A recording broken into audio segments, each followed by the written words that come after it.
The moment my father-in-law slid the manila folder across the dining table toward me, the entire room went quiet.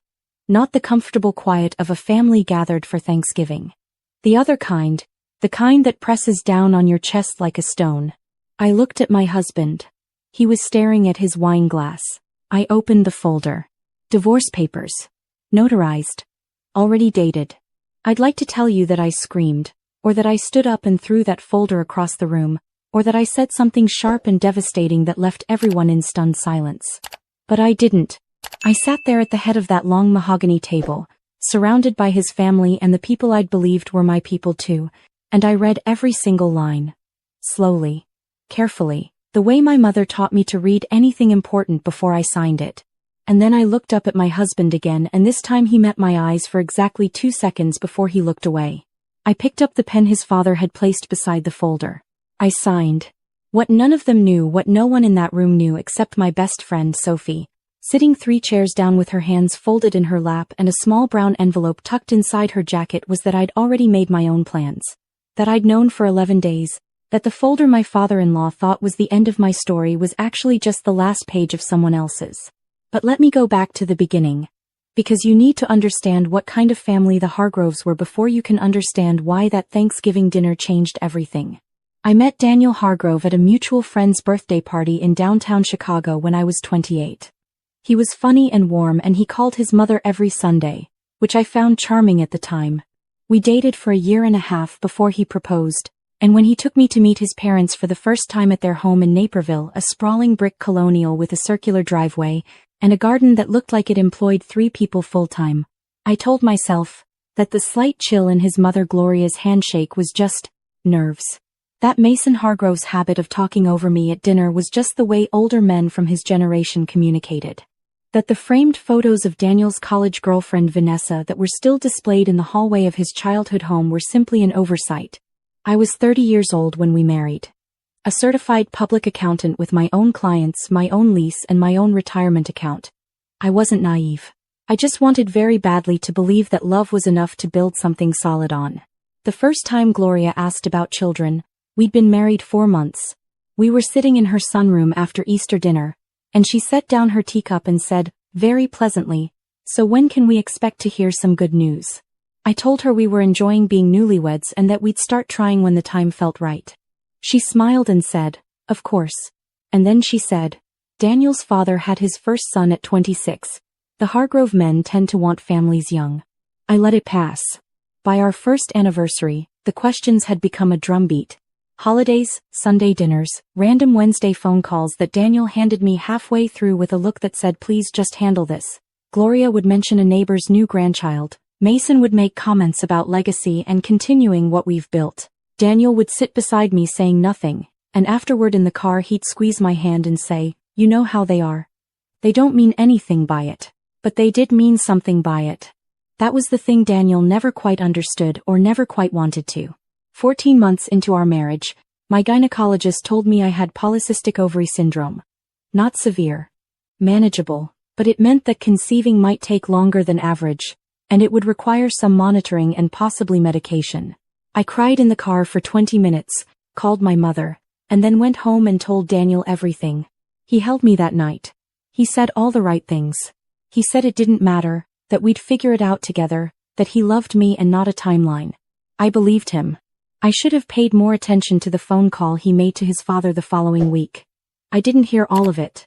I was in the kitchen when his voice dropped low in the living room, and by the time I walked in, he was talking about something else entirely. But I heard one sentence before he changed the subject. "I don't know yet, Dad. I just don't know."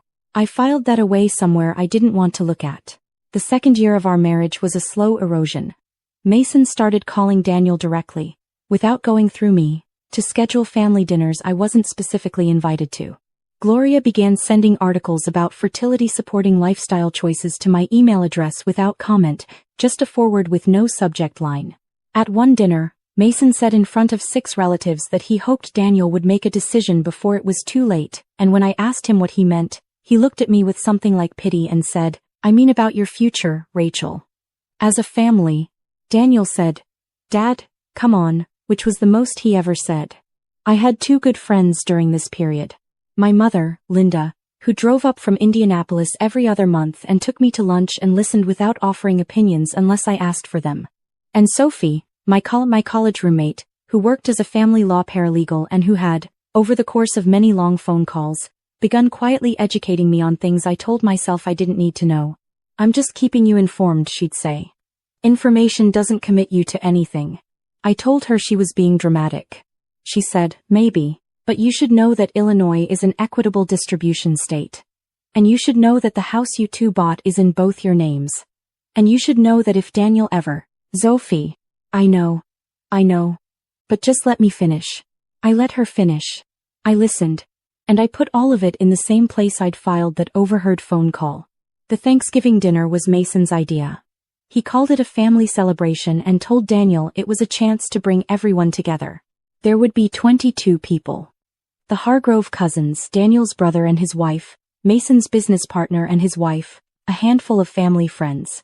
He'd reserved the private dining room at his club, a wood-paneled room with oil portraits on the walls and a coat check attendant who knew everyone by name. I wore a navy dress and my grandmother's pearl earrings. I brought a bottle of wine I'd spent too much on. I smiled at everyone when we arrived. Sophie was there because she and Daniel's cousin Marcus had been dating for several months.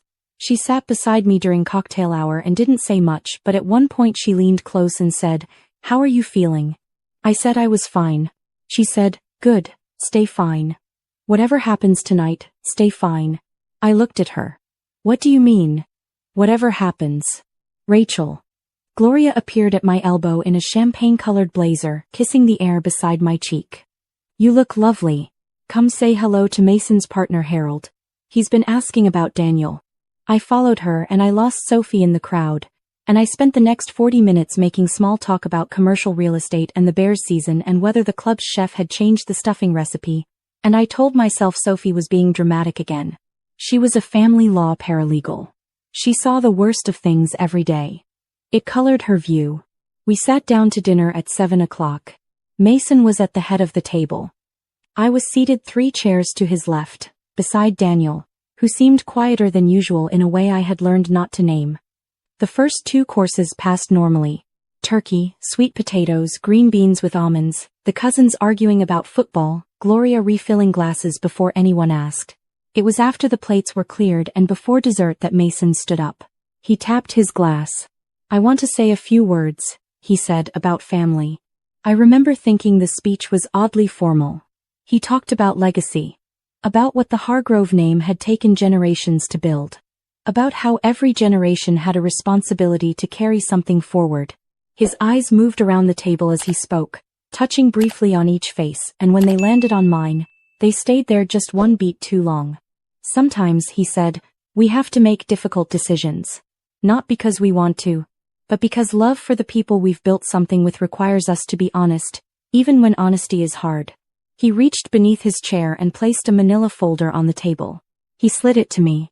"Daniel and I have discussed this at length," he said. "This is the right thing. For everyone." The table was very quiet, not surprised quiet.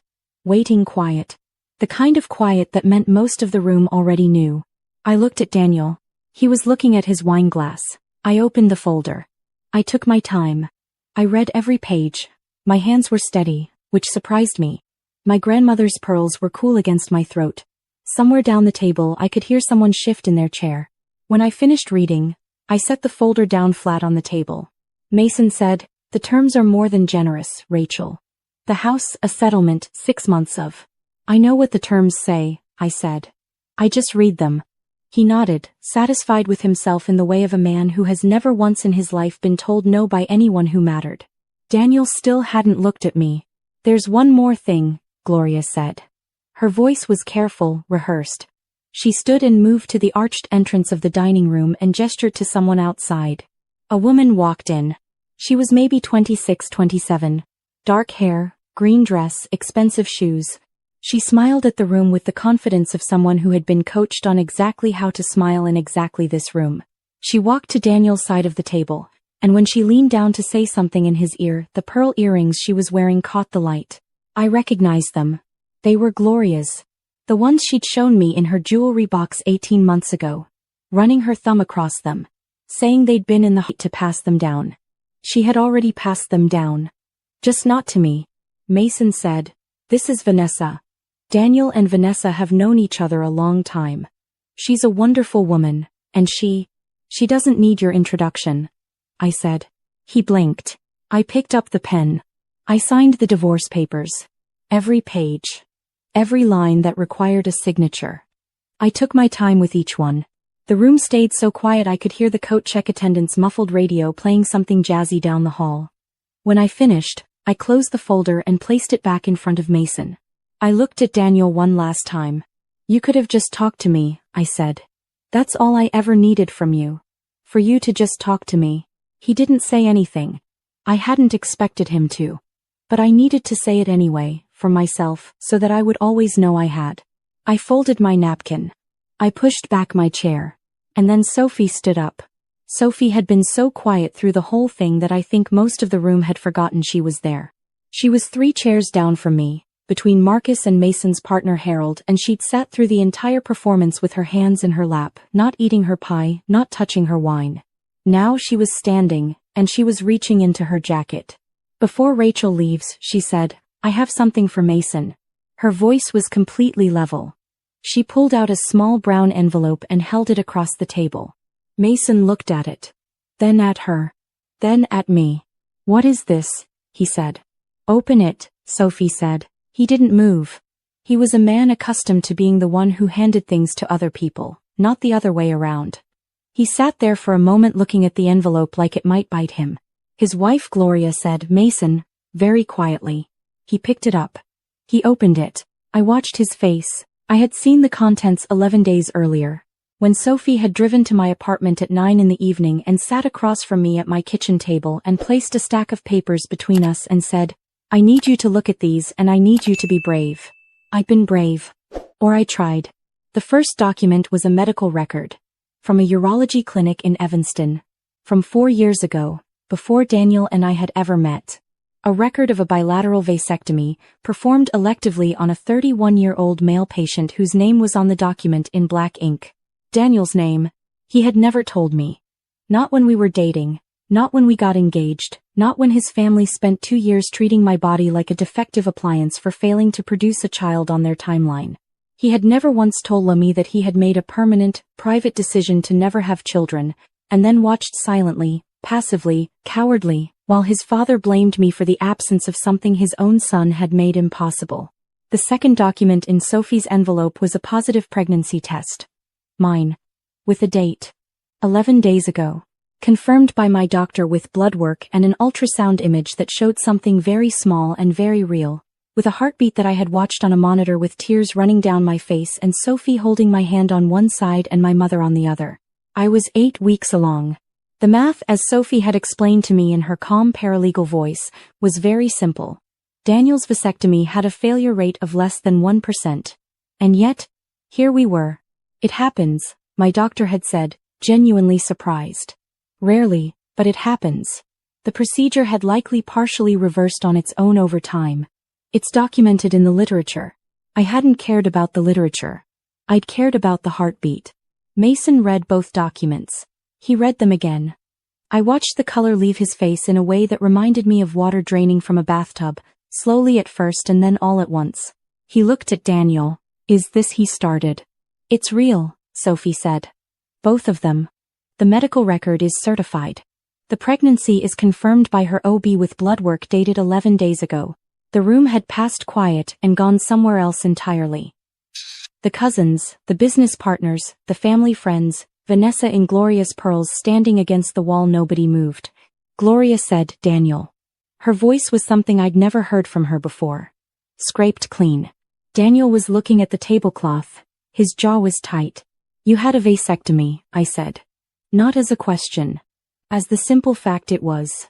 He didn't answer. 4 years ago, I said. Before we met. And you never told me. Still nothing. You sat at this table, I said, and you let your father slide divorce papers at me because I quote failed to provide an heir, and you knew. You have known the entire time. Something moved across his face then. I don't know what to call it. Not guilt, exactly, though maybe the outer edge of it. More like the look of a man who has been very carefully not thinking about something for a very long time and has just been forced to think about it all at once. "Rachel," he said. "Don't," I said. I turned back to Mason. He was still holding the papers.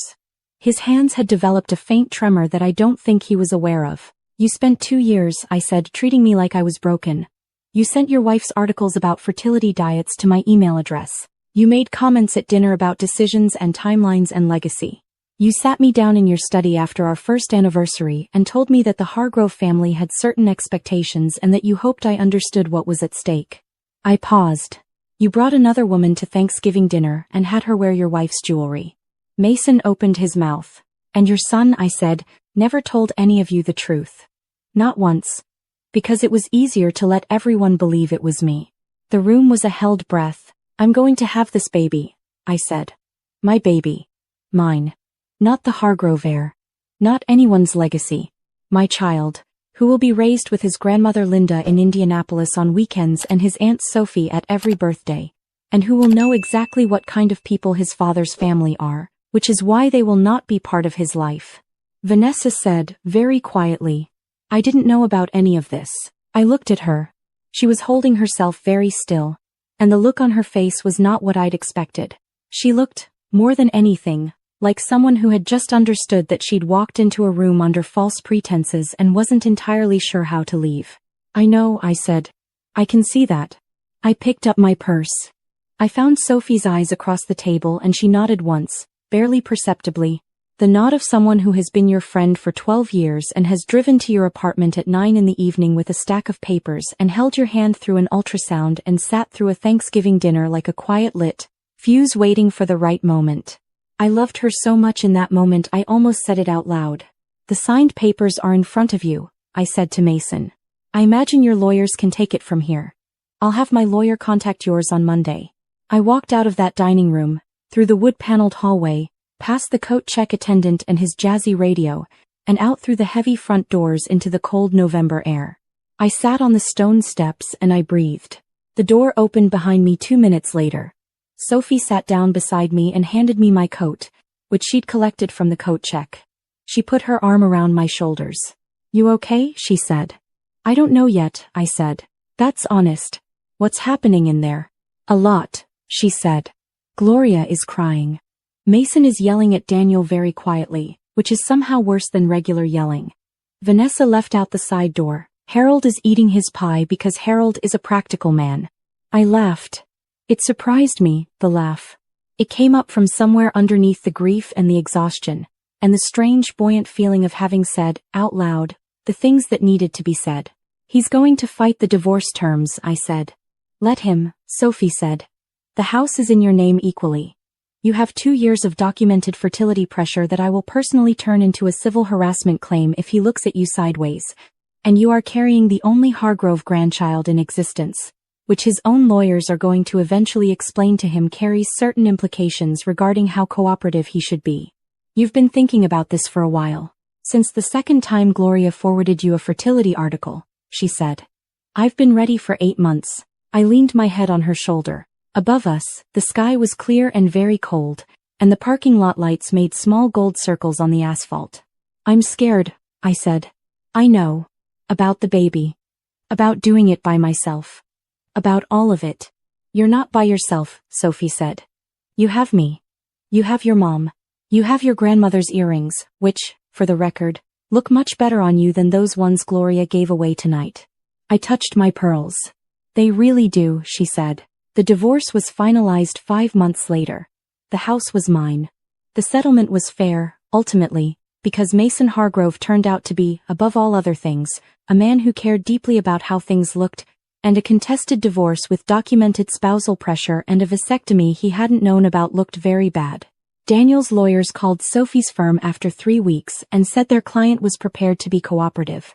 I moved my mother up from Indianapolis. She took the second bedroom and paid a token rent that I told her wasn't necessary, and she paid anyway because she is Linda Chambers and that is how she is. My son was born on a Tuesday in late June, 7 pounds 4 ounces, with his grandfather's dark hair and, according to my mother, my grandmother's mouth. I named him James, after nobody in particular, because I wanted him to be his own beginning. Sophie was in the delivery room. My mother was in the delivery room. They argued the entire time about whether the TV in the corner should be on or off, and I loved them both so much that I didn't care. I heard later, through Marcus, who eventually stopped seeing Daniel's cousin but stayed in touch with me anyway, that Vanessa had left by December. That Mason had suffered some kind of professional humiliation involving a business deal that collapsed, which Marcus said was unrelated to everything but which I noticed happened around the same time several of Mason's longtime associates stopped returning his calls. That Gloria had started going to a therapist on Tuesdays, which Marcus mentioned almost as an aside but which sat in my mind in a strange, unbitter way, like maybe some things could still turn. Daniel, I was told, had moved to Seattle. I didn't ask for more than that. I thought about him sometimes, in the way you think about a chapter of your life that taught you something hard and important. Not with anger, mostly. Anger takes up a lot of space, and I had a baby who needed all of mine. What I thought, when I thought about it at all, was that Daniel Hargrove had been a person so shaped by his father's voice that he'd never fully developed one of his own. That he'd made a private decision 4 years before I knew him and then lacked the courage to speak it. That in trying to protect himself from his father's disappointment, he'd made me the target of it instead. And that he had lost, in the end, not because of the divorce but because he would never know his son. James didn't know any of this yet. He was 7 months old and deeply interested in ceiling fans and his grandmother's reading glasses. He laughed when Sophie made a certain face and fell asleep in the car within minutes of any highway on-ramp. He was, as far as I could tell, entirely himself from the very beginning, unhurried and particular and completely unimpressed by legacy. One Sunday afternoon in February, I was sitting on the floor of the living room with him, stacking soft blocks that he immediately knocked over and considered at length, when my mother came in from the kitchen and sat on the couch behind me and said, "You know what you did at that dinner?" "What?" I said.